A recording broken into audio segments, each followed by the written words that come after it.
Good morning, everyone. Let's start class 9 subject English, and today we'll practice grammar students. And what we practice in grammar modals will practice. This is lecture number 1. Modals basically you just need to see. You'll get the lecture video also. This will be a practice session because I think we've already done this, but now we'll need to practice. So the finite which express the mode or manner of the action denotes the principal verb are termed as modals. We've done it. This you can see types of modals: can, could, will, would, shall, should, may, might, must, ought to, have to, has to, and had to. These are all known as modal auxiliaries also. They express the degree of certainty of the action. You see, these modals basically show the mood of the subject, right? When we talk about the sentence, in that sentence, there is a subject. That subject's mood is denoted or it is denoted or expressed through modals, right? We have semi-modals also: need, dare, and used to. What does it mean by need, dare, and used to as semi-modals? These are used as modals as well as these are used as verbs also, right, everyone? So we need to see how we use them in our day-to-day life, how it connects to our studies, right? This will help us to understand, to frame the sentences in very proper manner. So modals are never used alone. What does it mean by you need main verbs to complete its meaning in the sentence? For example, I can upon the harmonium. This A, section A or sentence A, we can say, doesn't complete its meaning without main verb. I can upon the harmonium. We cannot expect like the modals would complete their meaning without main verb. That means they need to have main verb to complete their meaning. So see, the next one is I can play upon the harmonium. This gives the exact meaning or exact sense of the sentence. I can play. Can is the modal or you can say auxiliary, and then play is the main verb, right? So modals have a principal verb with them. This is called principal verb, or you can say the main verb also. Modals don't change according to the number or person of the subject. Now another point is students, modals. This is very important because I have found some of the students who change modals according to the number. They can add anything in them. You see the examples: I can play, he can play, we can play, they can play.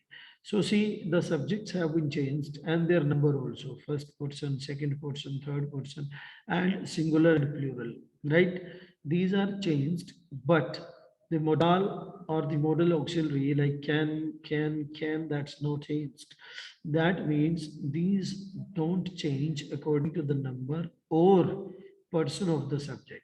Person refers to like first person, second person, third person. First person singular plural, second person singular plural, or third person singular plural.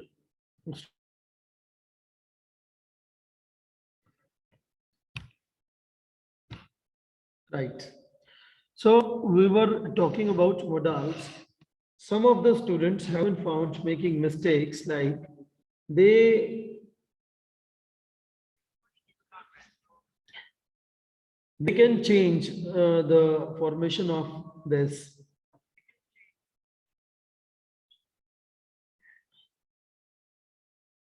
formation of the modals basically, which is absolutely wrong. That we need to understand. These don't go like this as we think, right, everyone? So we need to be careful enough to, when it comes to use the modals, we need to understand the basic or nitty gritty of the fact that how it is going, right, everyone? So Modals don't have the infinitive forms. Infinitive we have understood, we have done it already. To plus first form of the verb is called the infinitive verb, right? We can't place to with them in order to use them in a sentence. We must to go there. We must to go there. What we understand, students, this to get there before time is wrong. That means this is to get is infinitive. Whenever you use modals, you don't use infinitive after modals.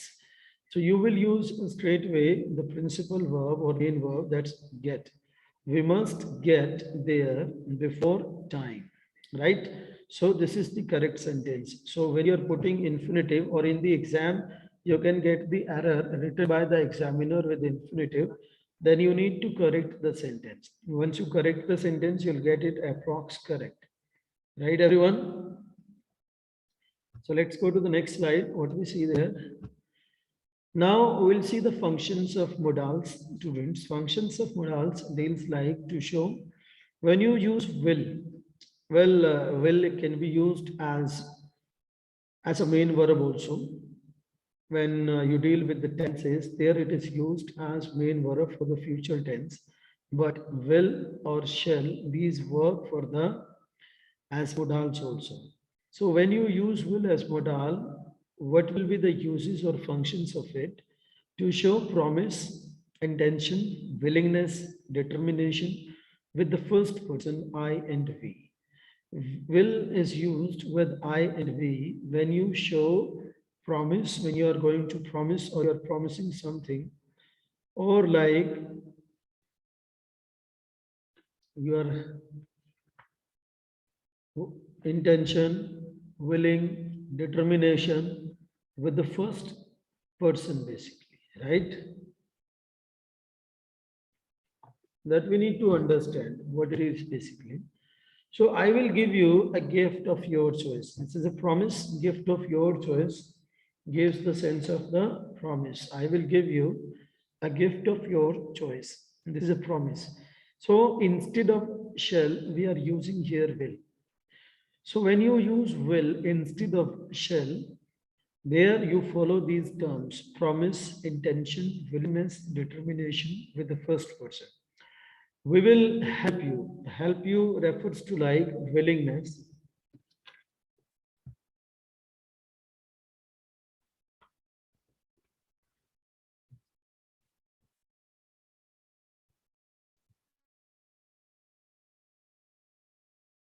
Just continue.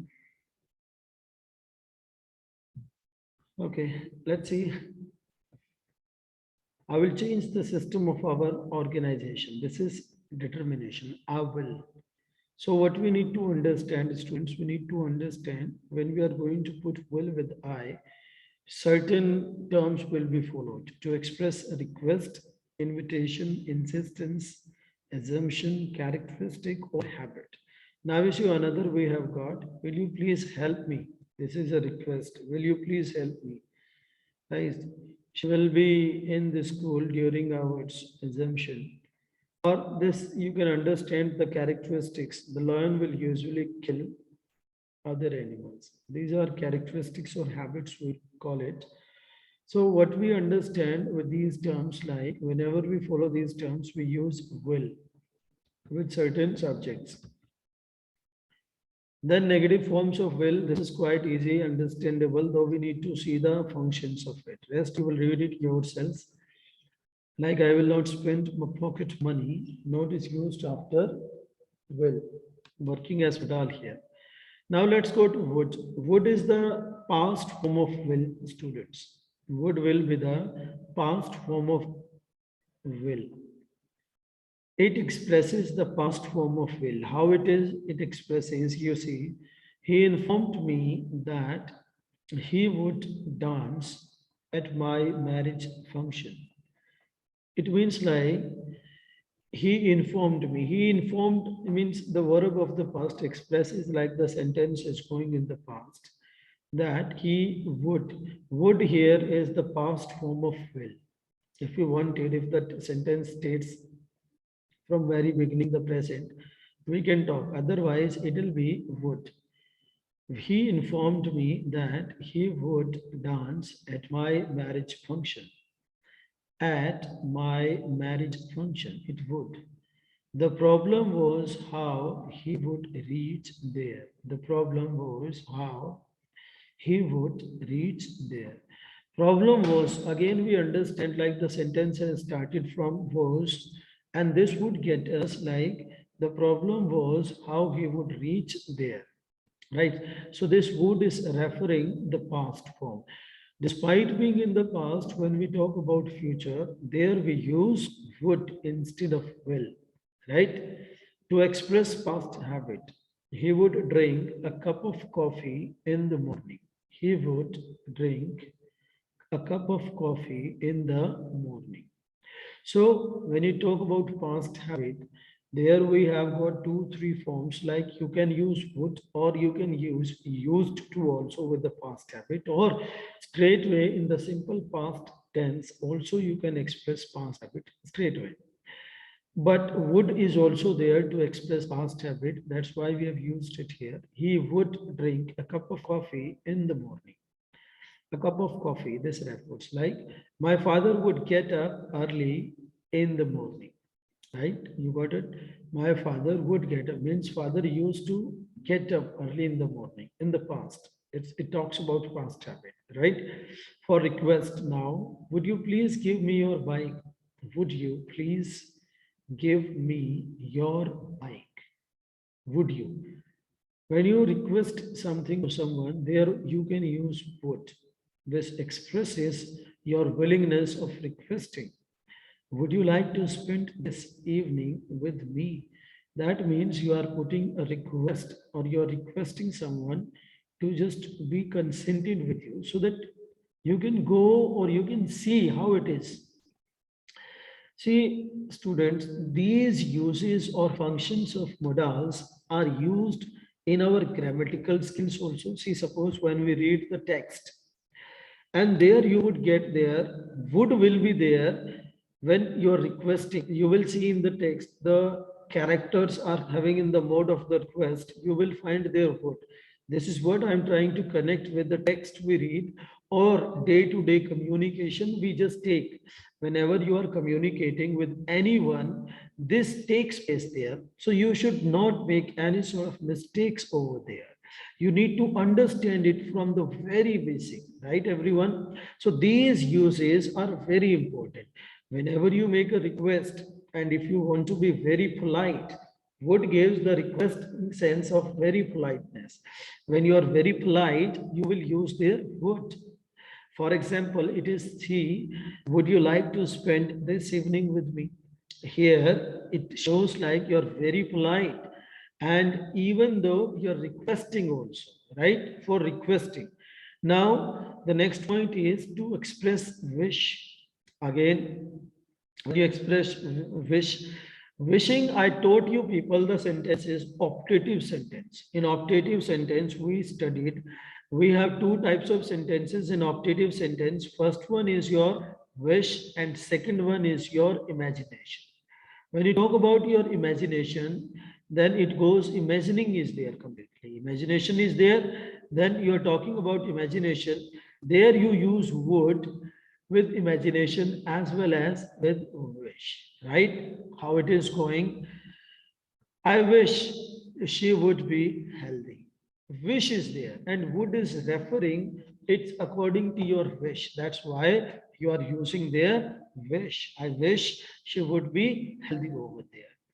You would be an engineer. This is a wish basically. You would be an engineer if the one is saying this to you, and the one is saying you would be an engineer, that gives very positive sense, right? To express an imaginary condition or imaginary wish and imaginary, I told you once again, these are the part of the optative sentence. When you use optative sentence with imagination and with wish, there you use for future reference would to express an imaginary condition. Now you see, when you are expressing imaginary condition, there you will use would. I would have a big house if I earned 10 crore every year. I would have a big house. I would have a big house if I earned 10 crore every year. Right? So would is again showing here future reference, but with would. Sorry, everyone.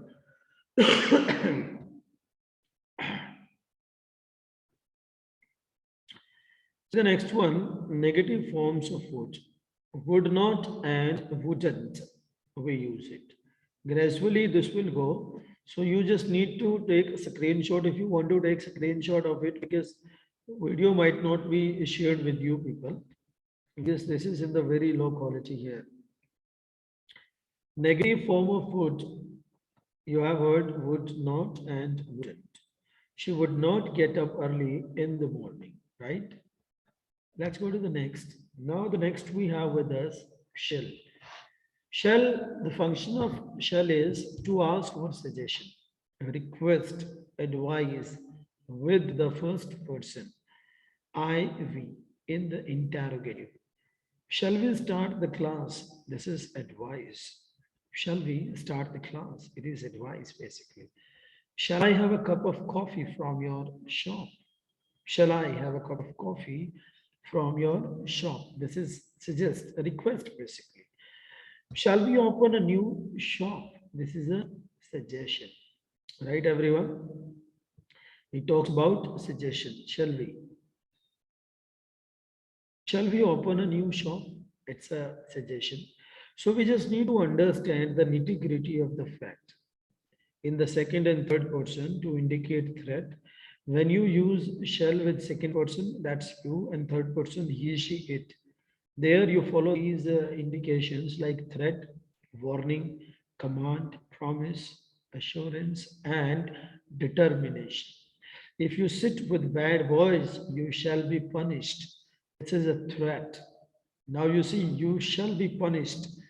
It talks about completely threat students. You shall go now. It's a command. Shall is used with you, though it is a command. She shall get a bicycle. It's a promise. Well, these are used in our day to day communication. Now you talk about should. Should is the past form of shall to express duty or obligation. When you talk about the duty or obligation, you use there should. I should help my friends. It's a duty. You need to understand duty. You should not be lazy. Obligation. When you talk about the obligations, means like having responsibilities. This is called to express or to be used with should. You should respect your elders. So you should respect your elders. It is one of the uses of should that refers like duty, right? The next one, to express opinion. To express opinion means they should be on the way to Jaipur, right? It is opinion. When the one is coming to your home, they're on the way to Jaipur to give or take advice or suggestion. This is very important. Advice and suggestions, students. When you are either taking or giving advice or suggestion, these are expressed with should. We should go to temple. It is a suggestion or advice. We should obey our elders. It's also again a sort of suggestion or advice. After lest, when someone expresses fear, walk carefully lest you should fall down. It shouldn't be like this. Lest refers to like fear. Walk carefully, lest you should fall down. Whenever you use lest, with lest you'll use only should. Nothing else is used with lest. Should goes with it in the second part of the sentence. They started early, lest they should miss the train. So ultimately, students, we have understood that we have done this will, would, and shall, should. Four modals we have done, and the negatives of should. You should not or shouldn't. Shouldn't is the contracted form of should not. See, students. So, students, that's enough for today's lecture. You have done four modals today. The uses you need to practice yourselves. You need to make it a habit of doing it in a proper way. If any one of you wants to ask anything, any sort of doubt, you can raise your hand.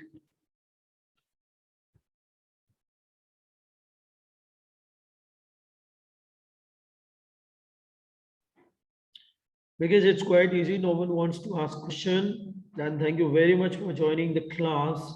See you in the next lecture.